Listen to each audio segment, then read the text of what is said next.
هو مش الطلاق 3 مرات؟ طب امال ليه ربنا سبحانه وتعالى في سورة البقرة بيقول الطلاق مرتان؟ ويعني ايه فإن خفتم ألا يقيما حدود الله؟ وباقي الآية ايه معناها؟ انا مش فاهمها. صلى على النبي صلى الله عليه وسلم وتعالوا نسمع الآية الأول. الطلاق مرتان فإمساك بمعروف أو تسريح بإحسان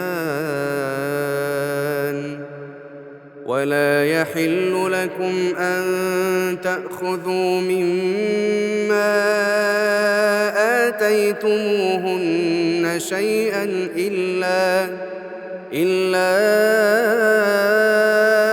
أن يخافا ألا يقيما حدود الله فإن خفتم ألا يقيما حدود الله فلا جناح عليهما فيما افتدت به تلك حدود الله فلا تعتدوها ومن يتعد حدود الله فأولئك هم الظالمون. الطلاق قبل الإسلام لم يكن محدود بعدد، بس كان ليه عدة. فكان بيحصل إن الراجل يطلق زوجته وقبل انتهاء العدة يردها، وبعدين يطلقها وقبل انتهاء العدة يردها، وبعدين يطلقها وقبل انتهاء العدة يردها، وهكذا. الأمر مفتوح معاه لو عاوز يردها ويطلقها 100 مرة، وطبعا ده في ظلم للمرأة. فجه شرع ربنا سبحانه وتعالى ليدفع عن المرأة هذا الظلم، فشرع ربنا سبحانه وتعالى الطلاق مرتين بس. والطلاق مرتان المقصود بها هنا إن الطلاق الرجعي يبقى مرتين، يعني الطلاق اللي ينفع الراجل يرد زوجته فيه مرتين 2 بس، يطلقها ويردها ويطلقها ويردها بس كده.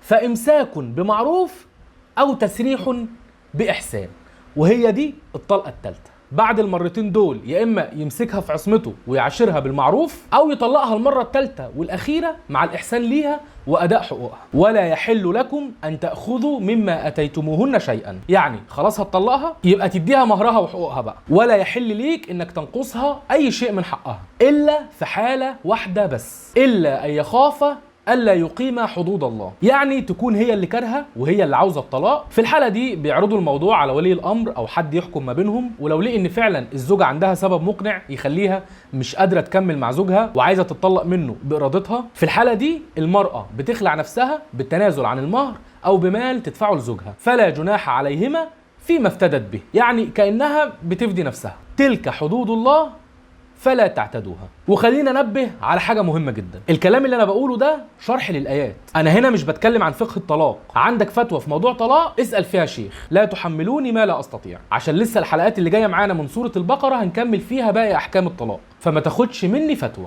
وبس كده يا سيدي. قال رسول الله صلى الله عليه وسلم بلغوا عني ولو آية، فاعمل شير عشان تبلغ غيرك آية بمعناها، واشترك في القناة واعمل متابعة للصفحة لو انت على الفيسبوك عشان الحلقات اللي جايه توصلك. تحياتي هشام مصطفى، والسلام عليكم ورحمة الله.